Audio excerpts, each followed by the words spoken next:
विगत कक्षा में हम लोगों ने मंगलाचरण और प्रथम पद्य के रूप में पहला जो काव्य था उसका स्वाध्याय किया। एक बार संक्षेप में उसका रिवीजन करते हुए फिर हम आगे बढ़ते हैं। उच्चारण में कर रहा हूँ उसका, आप सभी मेरे साथ दोहराइए और अर्थ में बताता हूँ फिर। सत्वेषु मैत्रीं गुणिषु प्रमोदं क्लिष्टेषु जीवेषु कृपापरत्वं माध्यस्थ्यभावं विपरीतवृत्तौ सदा ममात्मा विदधातु देव। आचार्य कहते हैं कि इस भावना ग्रंथ के अंतर्गत पहली भावना उन्होंने भाई, हे प्रभु देव, हे जिनेन्द्र देव, सत्वेषु मैत्रीम अर्थात सभी प्राणियों के प्रति मैत्री भाव को, गुणिषु प्रमोदम अर्थात गुणियों के प्रति हर्ष भाव को, क्लिष्टेषु जीवेषु ऐसे जीव जिनके जीवन में किसी प्रकार का क्लेश है, जो दुखी हैं, ऐसे दीन दुखी जीवों के प्रति कृपा परत्वम करुणा भाव को, और विपरीत वृत्तौ जो विपरीत वृत्ति वाले हैं ऐसे जीवों के प्रति माध्यस्थ भावम अर्थात मध्यस्थ भाव को, मम आत्मा मेरी हम आत्मा सदा विदधातु हमेशा करे, हमेशा धारण करे।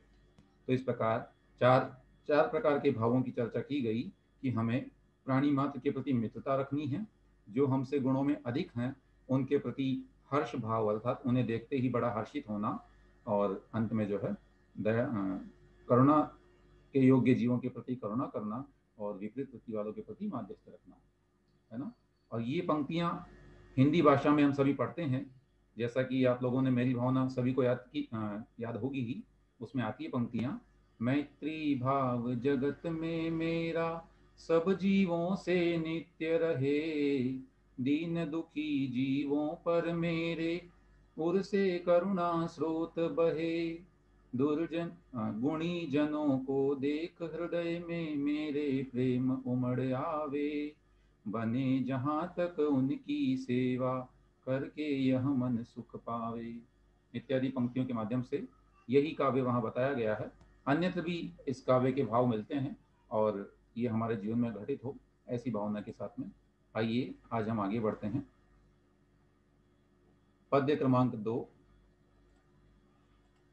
और उच्चारण के लिए मैं अपने से ही निवेदन करना चाहता हूँ।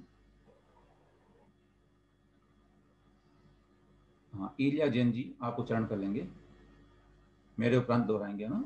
उपेंद्र जय वज्रा जी, उपेंद्र वज्रावृत्तम अर्थात इसमें उपेंद्र वज्रा छंद है और इस छंद में भी जो है 11 अक्षर होते हैं। आइए उच्चारण करते हैं।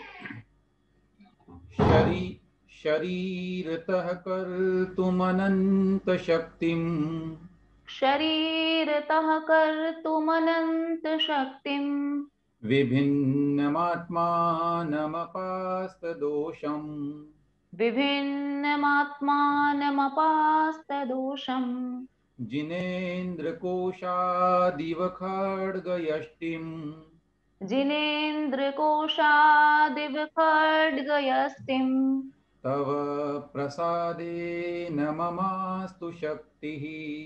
तव प्रसादेन ममास्तु शक्तिः।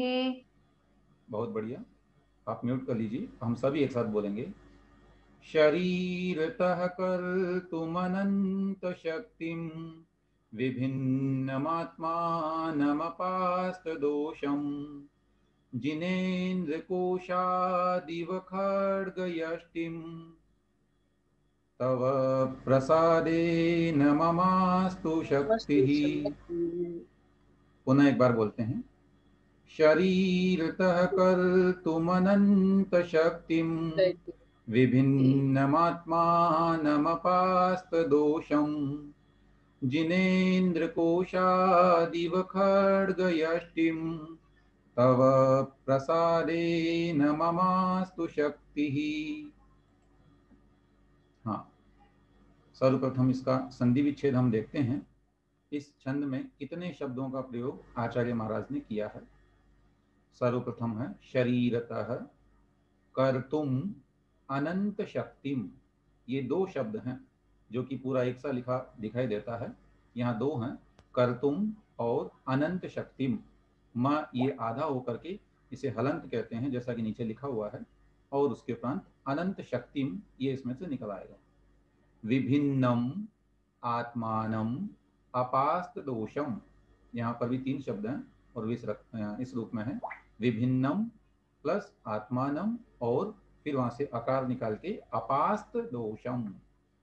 जिनेन्द्र कोशादिव, इसमें दो शब्द हैं, कोशात इव खड्ग यष्टिम तव प्रसादेन, तव प्रसादेन ममास्तु शक्ति, है ना, मम शक्ति अस्तु। तो ये इसमें जो है अलग अलग शब्द हमने समझे। एक मिनट डिस्टर्ब हुआ इसमें। हाँ ठीक है, तो ये विभिन्न शब्द हो गए हैं। अब हम प्रत्येक शब्द का अर्थ यहाँ पर जानते हैं।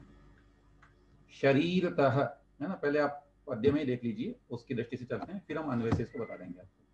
तो शरीरतः अर्थात शरीर से, कर्तुम करने में, अनंत शक्तिम जो अनंत शक्ति वाला है उसे, विभिन्नम यानी भिन्न, अलग, पृथक करना।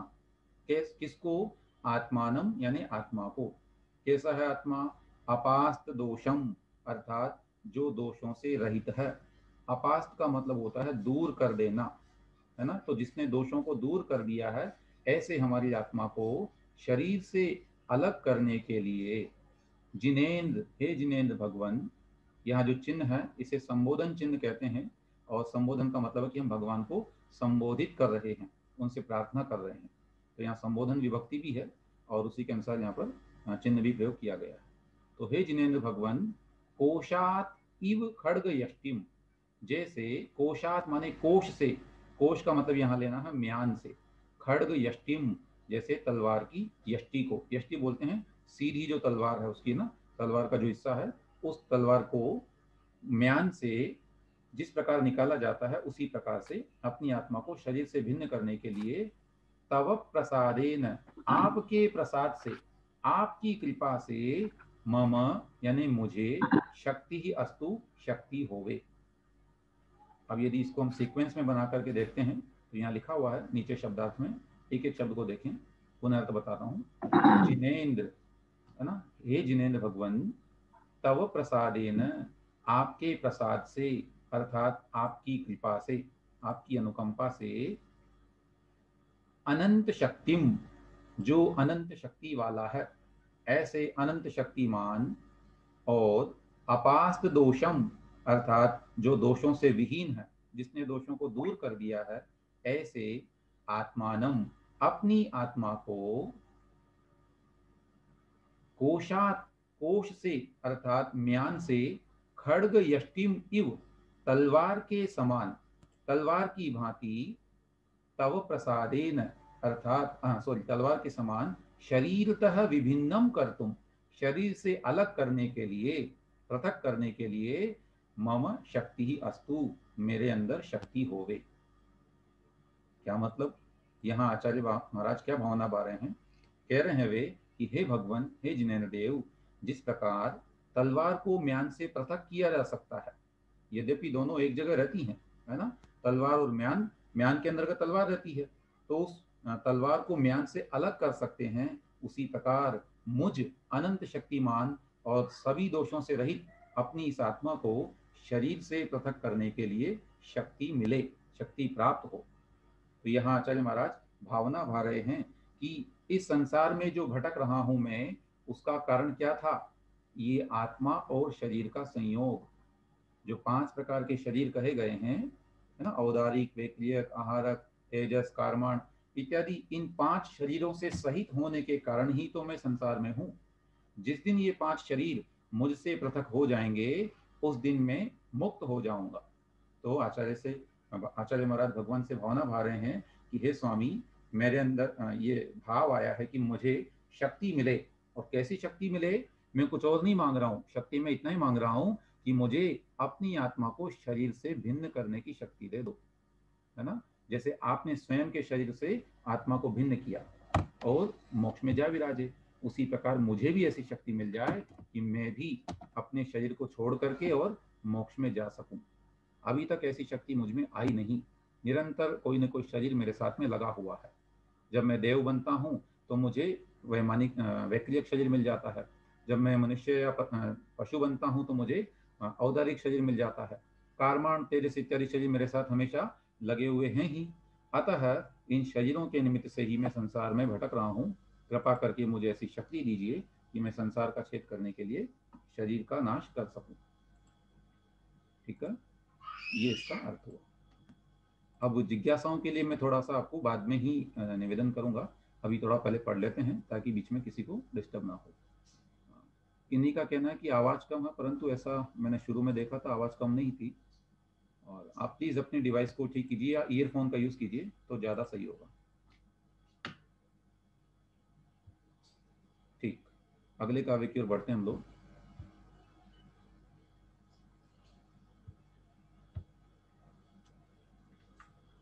हाँ, पद्य क्रमांक 3। आइए इसे पढ़ेंगे हम लोग, और उच्चारण के लिए मैं निवेदन करना चाहूँगा आप में से। एक मिनट। हाँ, आकांक्षा जैन जी, यदि आप पढ़ना चाहें तो अनम्यूट कर लीजिए।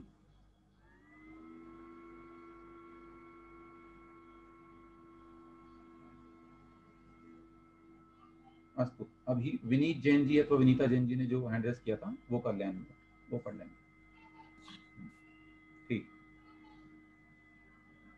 दुखे सुखे वैरिणि बंधु वर्गे, दुखे सुखे वैरिणि बंधु वर्गे, योगे वियोगे भवने वने वा, योगे वियोगे भवने वने वा, निराकृताशेष ममात्वबुद्धेः, निराकृताशेष ममत्वबुद्धेः, समं मनो मे स्तु सदापि नाथ, समं मनो मे सदापि नाथ। आपने बहुत अच्छा उच्चारण किया। अब मैं निवेदन करता हूं कि आप पुनः पूरा एक साथ पढ़िए, हम सभी आपके साथ उच्चारण करेंगे। बहुत बढ़िया। दुखे सुखे वैरिणि बंधु वर्गे, योगे वियोगे भवने वने वा, निराकृताशेष ममत्वबुद्धेः, समं मनो मे सदापि नाथ। बहुत सही। चलिए एक बार पुनः हम सभी बोलते हैं, मेरे साथ सभी दोहराइएगा। और प्लीज अनम्यूट अनावश्यक रूप से न करें ताकि अच्छा आनंद आए सभी को। बोलते हैं। दुखे सुखे वैरिणि बंधु वर्गे, योगे वियोगे भवने वने वा, निराकृताशेष ममत्वबुद्धेः, समं मनो मे स्तु सदापि नाथ। प्रत्येक शब्द का संधि विच्छेद जहां जहां संधियां हैं। दुखे सुखे वैरिणी बंधु वर्गे, योगे वियोगे भवने वने वा। पहली पंक्ति में कोई संधि नहीं है। दूसरी पंक्ति, निराकृत अशेष ममत्व बुद्धे है ना, ये 4 शब्दों से मिलकर बना एक शब्द निराकृत अशेष ममत्व बुद्धे है। यहाँ समास भी हो गया है। समम मनः में अस्तु, में स्तु लिखा हुआ है। अवग्रह का उच्चारण नहीं किया जाता है। ये जो एस जैसी आकृति है इसे अवग्रह कहते हैं और ये साइलेंट होता है। ठीक है, तो में अस्तु संधि विच्छेद करने पर, और अगर एक साथ पढ़ते हैं तो मेस्तु ऐसा ही पढ़ना, उसमें में अस्तु ऐसा उच्चारण नहीं आना चाहिए। पुनः सदापि, सदा अपि नाथ, है ना। अब देखें ये इसका प्रत्येक शब्द का अलग अलग विच्छेद हो गया है। तो इसमें ये शब्द थे, तो जहां जहां संधियां थी वो 2-3 स्थान रहे। निराकृता शेष ममत्व बुद्धे है, इसमें निराकृत अशेष ममत्व बुद्धे है। और में अस्तु है ना। मेस्तु में मैं अस्तु और सदा अपि। आइए अर्थ देखते हैं। कह रहे हैं आचार्य दुखे दुख में। अब देखो इस पंक्ति में आखिरी में एक शब्द आया वा। वा का मतलब होता है अथवा। तो ये जो है बारी बारी से हमको प्रयोग करना है। ये अंत्य दीपक शब्द है। दुखे सुखे वा अर्थात दुख में अथवा सुख में। वैरिणी बंधु वर्गे वा। वैरी, वैरी बोलते हैं शत्रु को। तो वैरी अर्थात शत्रु में अथवा बंधु वर्गे अर्थात जो हमारे प्रियजन हैं, बंधु वर्ग हैं, उसके प्रति। योगे वियोगे वा। योग में हो अथवा वियोग में। योग का मतलब संयोग, संयोग में अथवा वियोग में। और भवने वने वा। भवन में या कि वन में। ये विपरीत परिस्थितियां बताई गई है कि मुझे दुख में रहना पड़े या सुख में, शत्रु या बंधु वर्ग हो, योग हो वियोग हो, भवन हो या वन हो, इन सब में निराकृत अशेष ममत्व बुद्धे। निराकृत मतलब दूर कर दी है, नष्ट कर दी है, निरावृत कर दी है। अशेष यानी संपूर्ण, ममत्व बुद्धि जिसने। अर्थात हे भगवान, मैंने अब सभी पदार्थों में ममत्व का त्याग कर दिया है। ऐसे मैं यानी मेरा, मनः जो मन है वह समम अस्तु समान होवे। कौन समान होवे? मनः समम अस्तु, मन समान होवे। कहाँ समान होवे? सो ऊपर बता दिया था कि दुख में या सुख में इत्यादि में, है ना। तो मैं मनः मेरा मन, सदा अपि हमेशा भी, है ना, हमेशा समः अस्तु यानी समान होवे। और किससे प्रार्थना कर रहे हैं? नाथ, हे नाथ, हे तीर्थंकर देव, हे जिनेन्द्र देव। अब सीक्वेंस है अन्वय से एक बार पुनः देखें अर्थ। नाथ, हे नाथ, हे स्वामिन, निराकृत अशेष ममत्व बुद्धे है, जिसने संपूर्ण ममत्व बुद्धि को नष्ट कर दिया है, दूर कर दिया है।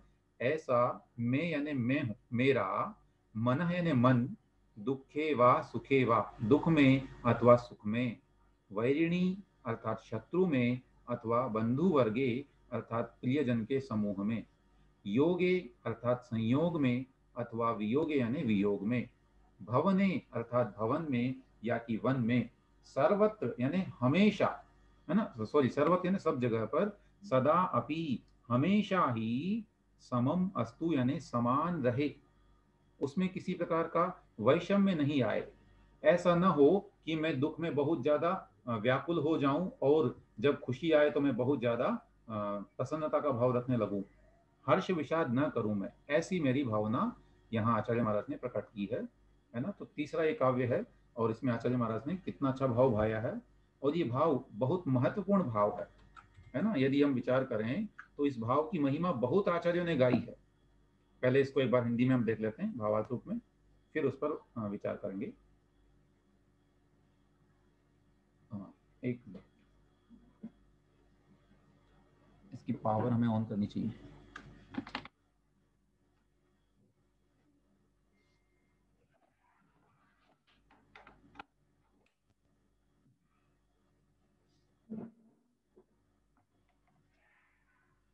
हाँ, यहाँ भाव बताया आचार्य ने कि हे त्रिलोकीनाथ, मैंने सभी प्रकार के पदार्थों में आसक्ति बुद्धि का त्याग किया है। अर्थात क्योंकि देखो आचार्य कौन थे? निर्ग्रंथ दिगंबर मुनिराज थे, है ना। उनकी अपेक्षा यहाँ बात चल रही है ना। हम लोग तो अभी ममत्व बुद्धि से रहित तो नहीं है, परंतु आचार्यों की अपेक्षा विचार कर रहे हैं।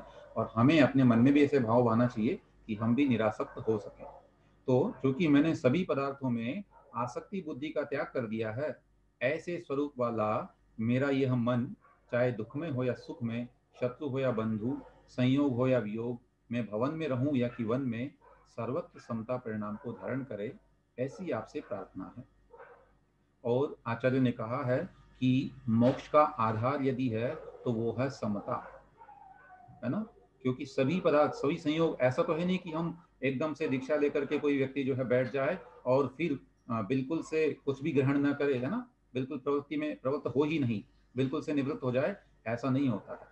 तो फिर क्या होगा? उसे प्रवृत्ति भी करनी होगी और निवृत्ति भी करनी होगी। कभी ध्यान भी करेंगे, कभी आहारचर्या को भी जाएंगे, विहार भी करेंगे, तीर्थ यात्राएं भी करेंगे, सब कार्य होंगे। उस समय क्या हो? तो आचार्य ने कहा कि ऐसी अवस्था में मेरा मन विषमता को प्राप्त न हो, ये वरदान मुझे चाहिए।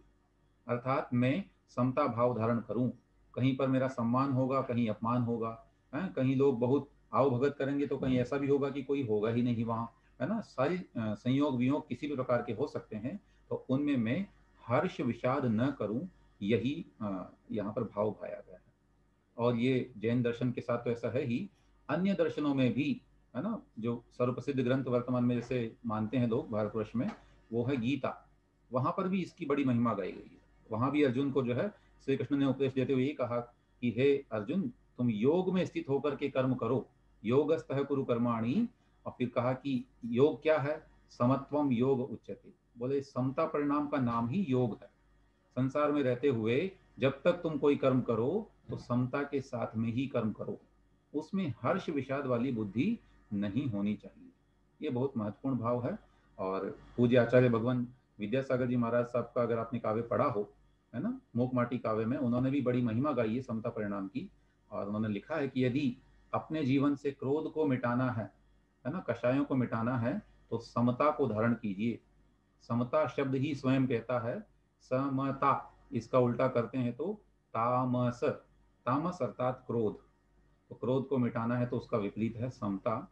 और हम सबके जीवन में ये समता प्राप्त हो, ऐसे शुभ भावों से हम लोग जो है यहाँ पर प्रार्थना करते हैं। इस पद्य को हमने पढ़ा है, ठीक। हाँ, एक पद्य और हमें पढ़ लेना चाहिए, ऐसा मेरा मानना है, फिर आपसे हम प्रश्न आपके लेते हैं, है ना। एक काव्य और पढ़ते हैं। चौथा पद्य। यहाँ पर द्वादशाक्षरी उपजाति वृत्तम लिखा हुआ है, अर्थात इसमें 11 नहीं अपितु 12 अक्षरों वाला ये छंद है। और इस 12 अक्षरों वाले छंद को उच्चारण करने के लिए मैं नूतन जी लैली, इन्होंने हैंड रेस किया हुआ है, आपसे मैं अनम्यूट करने के लिए कह रहा हूँ जी। आप उच्चारण करना चाहेंगे? जी जी ठीक है। मुनीशलीना विवकीलिता विव, मुनीशलीना विवकिलिताविव, स्थिरौ निखाता विव बिंबिता विव, स्थिरौ निखाताविव बिम्बताविव, पादौ त्वदीयौ मम तिष्ठतां सदा, पादौ तदीयौ मम तिष्ठतां सदा, तमोधुनानौ हृदि दीपकाविव।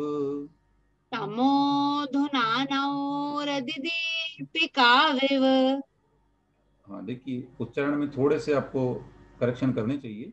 जैसे जी कीलिताविव में जो है ना, आपने की को छोटा और ली को बड़ा कर दिया था, है ना। अच्छा, मुनीशलीना विव कीलिताविव। मुनीशलीना विवकीलिताविव। हाँ अभी ठीक है। ऐसे ही मम शब्द है तीसरी पंक्ति में, मम, इसको मम हाँ नहीं पढ़ना है। यदि हम इसको मम ऐसा बोलते हैं तो सेकंड वाला जो म है वो आधा पढ़ा जा रहा है, हमें इसे मामा ऐसा पढ़ना चाहिए। जी जी, पादौ पादौ त्वदीयौ मम तिष्ठतां सदा। पादौ तदीयौ मम तिष्ठतां सदा। बहुत बढ़िया, जी चलिए। धन्यवाद। हाँ, अब हम सभी पढ़ते हैं, आप म्यूट कर लें। मुनीशलीना विवकीलिताविव, स्थिरौ निखाताविव बिम्बिताविव, पादौ त्वदीयौ मम तिष्ठतां सदा, तमोधुनानौ हृदि दीपकाविव। तो इसका एक एक संधि विच्छेद। मुनीश लीनाविव, इसमें लीनौ इव, यहाँ पर औ के स्थान पर अब हो गया था, आव आदेश हो गया था, जिसको अयादि संधि बोलते हैं। संस्कृत में और हिंदी में आप लोगों ने जनरली पढ़ी होगी। तो यहाँ अयादि संधि होने की वजह से लीनाविव ऐसा हो गया था। लीनौ इव, फिर है कीलितौ इव, स्थिरौ निखातौ इव बिंबितौ इव, पादौ त्वदीयौ मम तिष्ठतां सदा, तमोधुनानौ तमः धुनानौ हृदि दीपकौ इव। प्राय यहाँ पर अयादि संधि का प्रयोग ज्यादा है ना, और सर्वत्र इव का प्रयोग किया है, इसलिए वहां पर अयादि संधि हो गई है। लीनौ इव, कीलितौ इव, निखातौ इव, बिंबितौ इव और अंत में दीपकौ इव। चलिए देखें एक एक शब्द का अर्थ। मुनीश अर्थात हे मुनिराज, है ना, हे मुनीश, हे मुनिनाथ, हे मुनियों के स्वामी। लीनौ इव, यहाँ भगवान के चरण कमलों की तुलना की जा रही है कि हे भगवान आपके चरण कैसे हैं। लीनौ इव, लीन के समान, अर्थात जैसे घुल गए हों, है ना, लीन हो गए हों किसी वस्तु में, तो ऐसे मेरे हृदय में लीन हो गए हों। ऐसे ही कीलितौ इव, कीलित के समान, कीलित बोलते हैं किसी वस्तु का स्थिर हो जाना, है ना, किसी को कीलित कर देना। जैसे आपने कथा सुनी होगी विष्णु कुमार मुंजाजी इत्यादि के संबंध में, वहां ये प्रयोग आया है, कीलित करना। स्थिरौ अर्थात स्थिर होना। निखातौ इव, निखात बोलते हैं खोदे हुए को, किसी चीज को खोदना अर्थात निखात करना, है ना। तो खाई को भी निखात बोलते हैं संस्कृत भाषा में। तो निखातौ इव यानी खुदाई, खोदे हुए के समान। और बिंबितौ इव अर्थात प्रतिबिंबित के समान, उकेरे हुए के समान जो है। पादौ त्वदीयौ, आपके दोनों चरण कमल, है ना, द्विवचन है यहाँ पर, तो सर्वत्र दो दो आ रहा है यहाँ पर, लीनौ, कीलितौ, स्थिरौ इत्यादि में। ऐसे त्वदीयौ पादौ, आपके दोनों पैर, आपके दोनों चरण। मम यानी मेरे, अब अंत में एक शब्द आया हृदय, उसको जोड़ लेंगे यहाँ, मेरे हृदय में सदा तिष्ठताम, हमेशा ठहरें। कैसे हैं आपके चरण। दी तमोधुनानौ अर्थात अंधकार को धुनने वाले, नष्ट करने वाले, अंधेरे को नष्ट कर देने वाले।